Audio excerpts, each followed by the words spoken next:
Hey guys, it's me and Henry J, and my mom's in the store right now. So I had my appointment today for my hearing. From the I do not know how to say this word, but they test your hearing.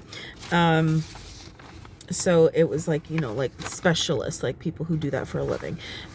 So what I want to show you is this box right here with the X's and the circles. Okay, that's where you want your hearing to be, is in the gray area. And I'm gonna tell you what he said about my hearing. Sorry, there's people walking around everywhere. He told me that my hearing for my age group is very pristine. He said my hearing is in the hearing range of a child. And I asked him, because there's a certain age where you can hear a certain type of frequency, and then after that age, and I don't remember what age that is, after that, then you can't ever hear that again for whatever reason. It's a science thing. So after that, so I can hear like when you're still very, very young, but you are not. I forgot what age it was. I wish I had the age. If anyone knows what age range that is, put it down in the comments below. That would be great.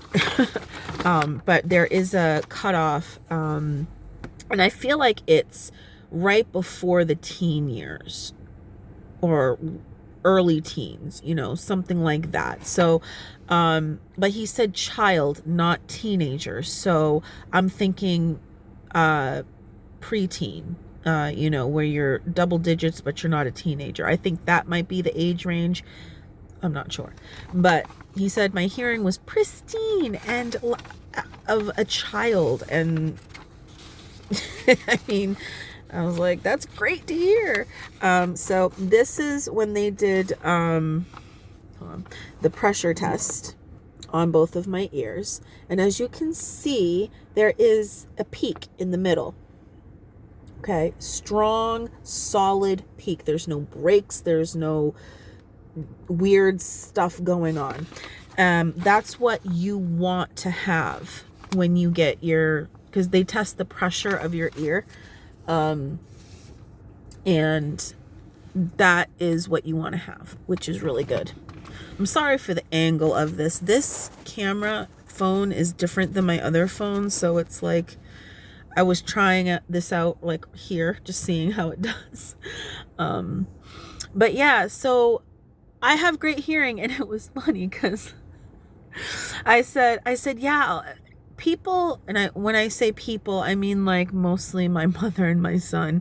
They're like, you have such a hard time hearing. You can't hear well. You have a problem. They've been telling me this for about 2 years now. And the doctor said, you can tell them. I said, it's not you, it's them.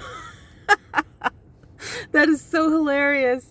What it is that if people are talking to me, what tends to happen is, say we're in a place like the grocery store, okay? There's people walking around talking. There's usually music playing in the background.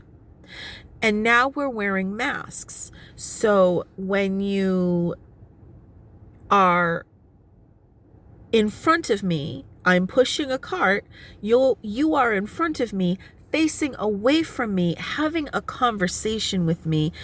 And I walk slower than my mother does at this point. I can't hear her, not because I have poor hearing. It's because she's talking to me in situations where nobody would be able to hear what she said. And not only that, it's not just the situation, it's the loudness also. My mother and my son here are the problems I have with them. My mother talks like this sometimes. So I can't hear her. Okay? Like, you got a mask on your... I can't hear that. It just sounds like... That's all it sounds like to me. And he said it would sound like that to anyone. I said, okay, good.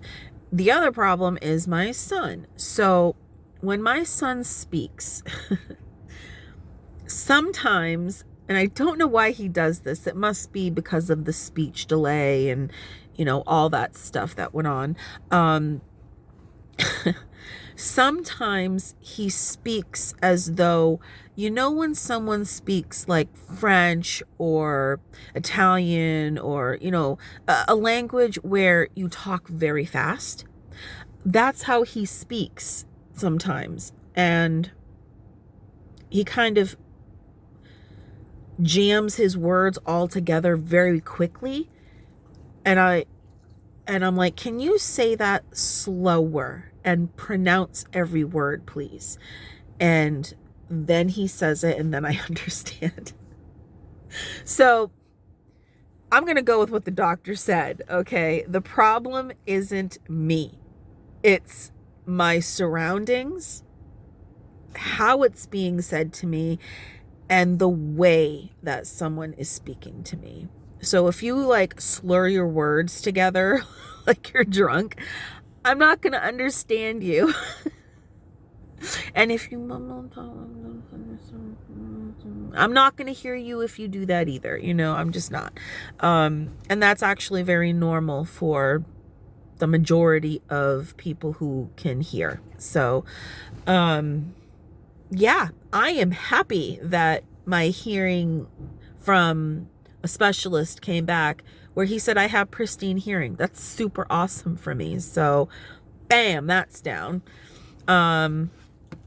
So yeah, I do have that upcoming appointment for the urologist, but that is in February.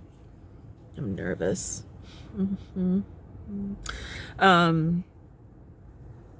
I also meet with my counselor again. I usually meet with her every 3 months, but I feel like I just met with her. I'd have to open my purse. I don't want the phone to fall. Because the purse is holding my phone up on my steering wheel.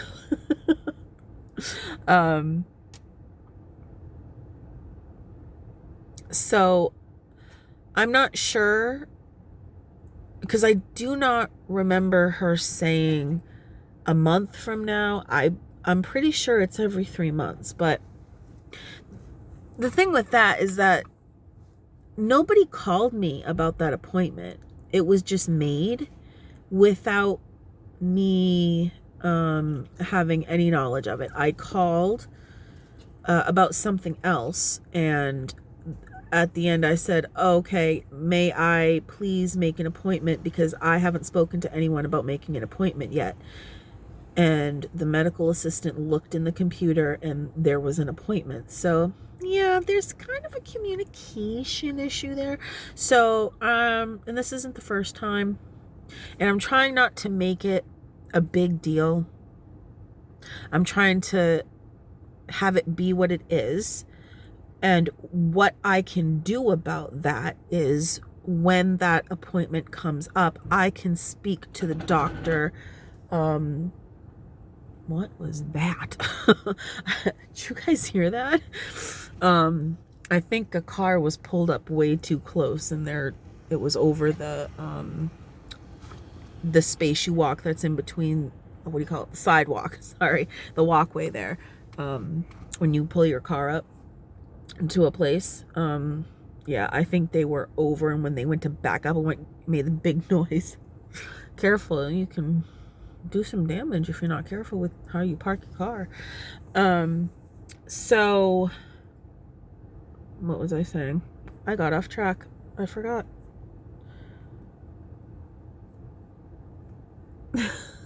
I'm sorry. Oh, right. My psychiatrist. So I don't know, but I'm just gonna, what I'm gonna do about it is, instead of, you know, if it comes up, I'm going to try and breathe and then think of, actually this could be part of my homework for DBT also, because that is kind of what we're doing, although something was supposed to be sent to me that never got sent to me. So, I mean, I don't know, whatever.